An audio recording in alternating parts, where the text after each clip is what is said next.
Uma das manifestações da misericórdia de Deus em Cristo, segundo os Evangelhos, é ir ao encontro do miserável. Enquanto Deus não sai de si e manifesta concretamente sua condescendência, sua ternura para com aqueles que estão na lama, que estão na miséria, não se pode falar de misericórdia em ato. Jesus, ao assumir a natureza humana, se expôs, ou seja, entrou na nossa história. Veio falar conosco, sendo um de nós, semelhante a nós em tudo, menos o pecado. A partir do momento em que ele toma a iniciativa de ir ao encontro da miséria humana, uma certa miséria humana, mergulhada no pecado, interpreta mal esta iniciativa e deturpa o verdadeiro sentido do gesto do Senhor de ir ao encontro daquele que erra, daquele que peca, daquele que está à margem, daquele que está morto, daquele que está perdido. Hoje, nós vamos refletir um episódio, uma narrativa histórica da vida pública de Jesus. É o começo de sua vida pública, é o chamado que ele dirige a uma pessoa de má vida para segui-lo. Mas para que isso aconteça, depois que esse chamado é realizado, um jantar, uma festa é dada por esse que acabou de ser chamado. E aí o Senhor se envolve, se mistura, entre aspas, não somente com este, mas com muitas pessoas de má vida. E isso causa um transtorno muito grande para aqueles que consideram que um rabino, que um profeta não pode se misturar, não pode andar com certas pessoas, não pode entrar em certas casas. E tal deturpação vai acontecer ao longo da vida pública de nosso Senhor Jesus Cristo.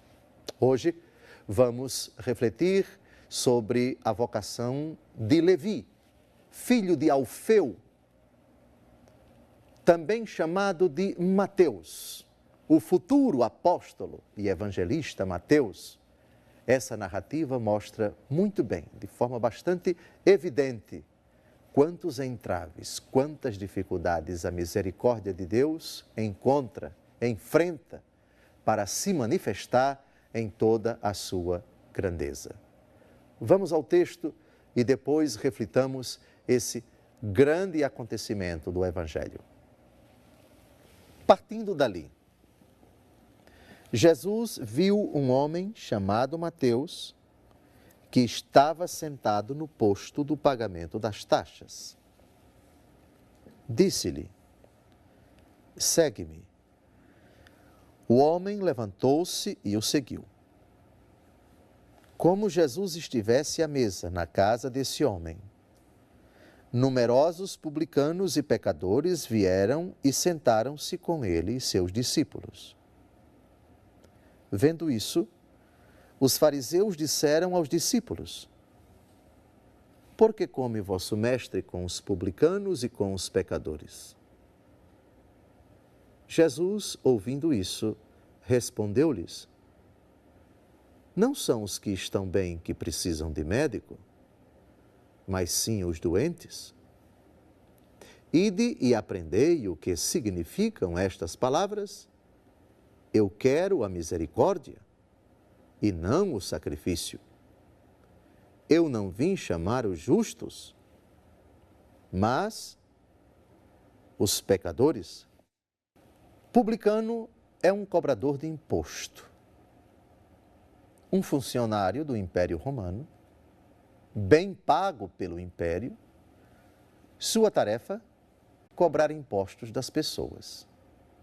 O Império Romano estipulava, de acordo com a condição social, de acordo com o patrimônio de cada um, cada pessoa ou cada família deveria tributar, deveria devolver ao Império um tributo, uma taxa para a manutenção do Império. E o papel do cobrador de imposto era cobrar. Ele tinha poderes para mandar prender a pessoa que se recusava a pagar. Tinha poder também de confiscar os bens da pessoa se ela insistisse em não cumprir com sua obrigação para com o império.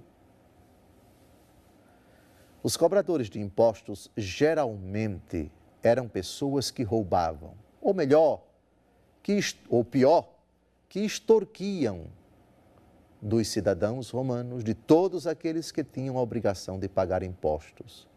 Por vezes eles cobravam mais do que aquilo estipulado pelo império. Por causa disso, eram pessoas ricas. E por causa disso, porque se locupletavam, eram detestadas, odiadas às vezes pelos judeus, que consideravam os cobradores de impostos pessoas de má vida. Apesar disso, Jesus vai ao encontro desse homem. É Levi, filho de Alfeu, cobrador de impostos, que está sentado no telônio, no posto de cobrança, e Jesus lhe dirige apenas esta palavra: segue-me. O recado é claro: você tem que deixar tudo para atender a esse meu pedido. É claro que Jesus não falou dessa forma, mas se pode perceber que essa era a intenção de Jesus, pelo que se segue. O homem levantou-se e o seguiu. Se o convite foi, por assim dizer, a queima-roupa, a resposta foi imediata. Os evangelhos, Mateus, Marcos e Lucas, que narram este episódio pela importância que ele ocupa nas narrativas de nosso Senhor Jesus Cristo, esse é um fato dos mais importantes, porque os 3 evangelhos sinóticos registram esse acontecimento. Mateus, Marcos e Lucas, estamos na versão de Mateus. Trata-se de algo paradigmático para todos nós. É uma lição a não ser esquecida. Segue-me. Se ele disse aos pescadores da Galileia, doravante eu farei vocês pescadores de homens, aqui, segue-me. A finalidade é a mesma. Se aos pescadores, se a Mateus, eu quero que vocês sejam meus apóstolos. Eu quero que vocês estejam comigo. E a conversão aconteceu.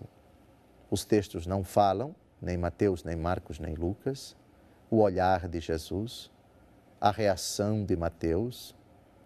O fato é que tudo foi muito breve, muito simples, muito direto, e que Jesus obteve aquilo que ele desejava.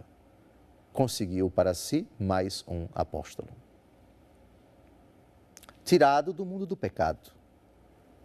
Um pecador público, não importa. Jesus o quis. Os critérios que nosso Senhor Jesus Cristo utilizou para convocar os apóstolos são critérios dele, não critérios nossos. Em Marcos, capítulo 3, versículo 16, disse laconicamente, depois que Jesus passa a noite em oração, pedindo discernimento para escolher quem ele quer, o texto diz, e ele chamou os que ele quis para estarem consigo. Chamou os que ele quis. Mas por que Jesus quis que um pecador público integrasse o grupo dos 12?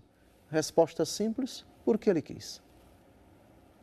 Porque Jesus quis Judas Iscariotes consigo, sabendo ele que é Deus, que Judas iria traí-lo? Resposta simples, porque ele quis.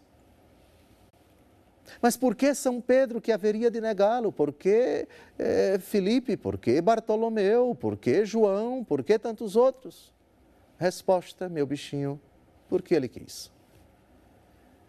É lapidar, é lacônica e ao mesmo tempo profunda e suficiente. Chamou os que ele quis. Mas alegre-se, Porque Jesus chamou Mateus pecador público. Porque se ele chamou Mateus apesar dos seus pecados, chamou a mim, que cometi tantos, que cometo tantos, chamou a você, que cometeu tantos e comete tantos. Na vocação de Mateus, alegre-se, porque assim como Jesus quis que Mateus estivesse consigo, Jesus quis que você estivesse com ele. Alegre-se, não por Mateus ter cometido pecado, mas alegre-se por Jesus Cristo, apesar de Mateus ter sido um pecador, Jesus o chamou. Apesar de, não é por ter cometido pecados, Mateus, que Jesus o chamou. É apesar de Mateus ser pecador, a misericórdia de Deus o chamou. Deus nos chama a todos. Deus quer, diz a 1 Timóteo, capítulo 2, versículo 4, que todos os homens se salvem e cheguem ao conhecimento da verdade. Depois do chamado, o texto não diz, mas pode-se inferir uma alegria incontida de Mateus. Agora, discípulo do Senhor, ele se sente, por assim dizer, entre aspas, obrigado a dar uma festa para nosso Senhor.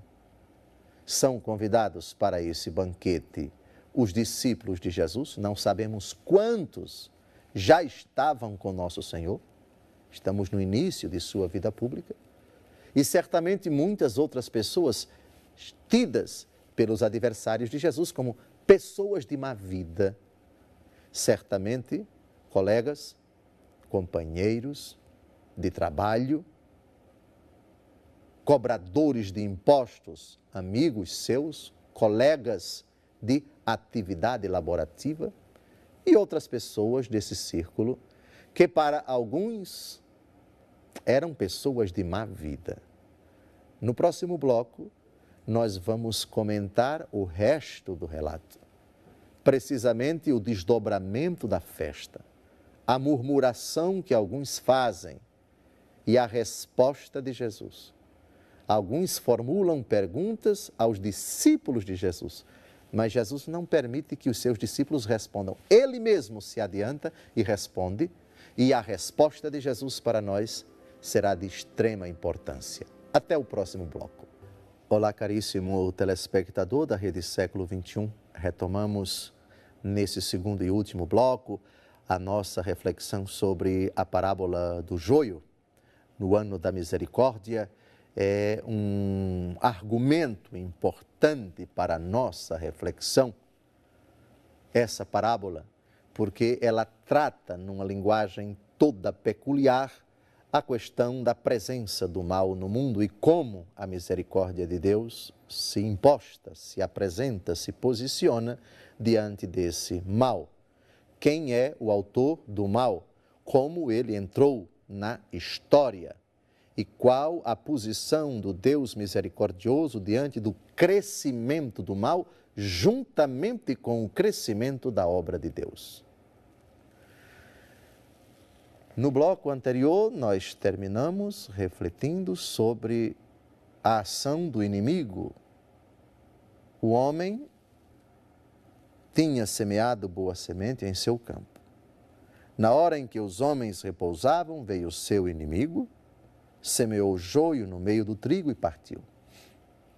Uma ação sorrateira de semear o joio. Semear a semente de uma planta daninha, que uma vez crescida vai causar prejuízo, vai dificultar, vai obstaculizar a planta que é o trigo. O trigo cresceu e deu fruto, mas apareceu também o joio. Reparem a desproporção. Cresceu e deu fruto. Isso se diz do trigo. Mas do joio, o obstáculo, o percalço, a obra do demônio apareceu. Apareceu no céu um grande sinal. uma mulher vestida de sol, coroada de estrelas, tendo a lua debaixo dos pés. Diz o Apocalipse capítulo 12, um sinal grandioso. Depois apareceu o dragão. Não se diz que é um sinal grandioso, mas apareceu. É uma realidade medonha, é o inimigo que não pode ser menosprezado, não se pode ignorar, não se pode subestimar sua presença e sua ação no mundo. Mas há uma desproporção. Trigo cresceu e deu fruto. Joio apareceu. É mais modesto. Porém, inimizade entre ti e a mulher. Ela esmagará a tua cabeça e tu lhe ferirás o calcanhar. Esmagar a cabeça, proporcionalmente, é muito mais do que ferir o calcanhar. A ferida não é mortal, a mulher não vai morrer. Mas se você pisa a cabeça da serpente, ela morre. Desproporção.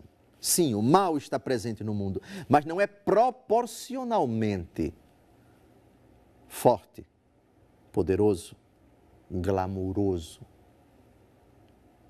como a graça de Deus. O trigo cresceu e deu fruto, mas o joio apareceu. Os servidores do pai de família, nós somos os servidores do pai de família. Vieram e disseram-lhe: Senhor, não semeaste bom trigo em teu campo?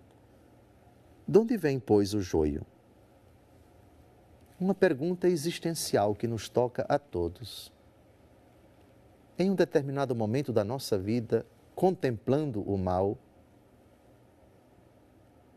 ou sendo vítima dele, é perfeitamente previsível que façamos essas perguntas existenciais. Por que o mal no mundo? Por que tanta maldade? Por que tanta injustiça? Por que tanta gente ruim? Por que tantos crimes? Por que tantas violações dos direitos humanos? Por que tanto orgulho? Por que tanto apego aos bens materiais? A parábola se preocupa em inserir um elemento que é muito próprio da natureza humana, a reflexão legítima. As interrogações que nós fazemos por causa do mistério do mal. A resposta do pai de família, ela é sóbria, mas é suficiente. Foi um inimigo que fez isto. O mal moral entra no mundo de uma forma bem precisa e Deus não tem nada a ver com isso. A mulher e o homem, seduzidos pela serpente, desobedecem a Deus. E dessa decisão crucial, original, entram no mundo muitos outros pecados. E a pior das consequências dele, a morte. Foi um inimigo que fez isto. Eu penso que todo católico, que todo cristão deve sublinhar, destacar na sua Bíblia essa afirmação da parábola do joio e do trigo. Foi um inimigo. Não foi Deus o autor do pecado. Não foi Deus quem introduziu no mundo a desordem. Não foi Deus o causador de nenhum mal para os homens. Deus não é o autor do pecado, nem de suas consequências, nem do sofrimento dos homens, nem da morte. Foi um inimigo que fez isto. O demônio é inimigo do gênero humano. Pergunta: queres que vamos e o arranquemos? Até certo ponto, essa pergunta é compreensível, porque o homem não satisfeito com a injustiça, com aquilo que o oprime, por vezes deseja fazer justiça com suas próprias mãos. Às vezes passa pelo coração do homem, em certas situações, a vontade, o desejo de ele mesmo resolver com suas próprias mãos determinados problemas. A tentação de ser justiceiro, a tentação de liquidar de uma vez por todas determinadas pessoas, determinadas circunstâncias, para, segundo essas pessoas, se fazer justiça e se viver em paz e não ser mais incomodado, atrapalhado, constrangido por quem quer que seja. O raciocínio da pena de morte também se aplica a essa pergunta. Queres que vamos e o arranquemos? O Senhor nos autoriza a resolvermos a situação? Porque nós mesmos podemos, com determinadas atitudes, a gente liquida a situação, a gente resolve o problema. Uma tentação que é apresentada ao pai de família. A resposta de Deus Todo-Poderoso: não. Arrancando o joio, arriscais a tirar também o trigo. Então agora uma pergunta, mas o que é joio e o que é trigo? Podemos dividir a humanidade em duas categorias? Fulano é joio, cicrano é trigo, beltrano é joio e aquele outro é trigo. Vocês são do bem e esses daqui são do mal? Não. Joio e trigo, na verdade, são duas possibilidades que residem dentro do coração de cada um de nós. Lembram do começo da explicação da parábola? O inimigo semeou o joio no meio do trigo. Somos capazes de fazer coisas belas, mas o inimigo semeia no nosso coração, tentando-nos para que afloremos a capacidade de fazer coisas más. Conheço o bem que quero e faço o mal que não quero. Dentro de mim existe uma luta interior.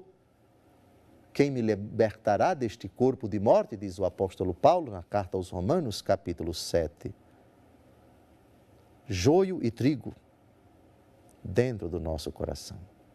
Se Cristo semeia a palavra na nossa alma, o demônio também semeia aquilo que é o obstáculo a essa palavra, o antônimo, o contrário a esta palavra, os contravalores, a inclinação, a concupiscência para o pecado, o desejo de fazer o contrário daquilo que Deus quer na nossa vida. Deixai-os crescer juntos até a colheita. No tempo da colheita, direi aos ceifadores: arrancai primeiro o joio e atai-o em feixes para o queimar, recolhei depois o trigo no meu celeiro. Colheita, o fim da nossa vida pessoal, e colheita, o fim da história da humanidade toda. Para o fim da nossa existência pessoal, juízo particular, onde cada um de nós se apresentará diante de Deus. Juízo final, toda a humanidade se reunirá diante do Senhor para o julgamento final, narrado em Mateus capítulo 25. Ou seja, se vocês tentassem arrancar, vocês arrancariam o joio com o trigo, porque eles estão misturados. Tirar a vida de um ser humano, porque ele cometeu um crime, pode parecer uma solução satisfatória, mas aí você excluiria a possibilidade de tal pessoa se arrepender, de se tornar uma pessoa convertida que poderia dar um grande testemunho, um grande contributo para a igreja, para a salvação das almas. São Paulo foi colaborador direto do assassinato de Estevão. Pena de morte para ele, deixai-o. E ele se converteu e se tornou o apóstolo das nações. Moisés matou um hebreu, matou um egípcio. Pena de morte para ele, deixai-o. Depois o Senhor a ele se dirigiu e ele se converteu e se tornou o grande patriarca que conduziu o povo do cativeiro do Egito para a terra prometida. Joio e trigo, um semeado no meio do outro, ambos crescem. O Senhor não quer extirpar o joio tirando do meio do trigo. Os dois estão crescendo. Duas possibilidades. Somos convertidos, tentados a sucumbir e a nos tornarmos joio. Mas também aquele que é joio tem a possibilidade de se converter como o ladrão na cruz. Lembra-te de mim, Jesus, quando estiveres no teu reino. Esse joio, no fim da vida, teve a graça, a dádiva de se tornar trigo para Cristo. Hoje estarás comigo no paraíso. Deixai-os crescer até a colheita. Amém.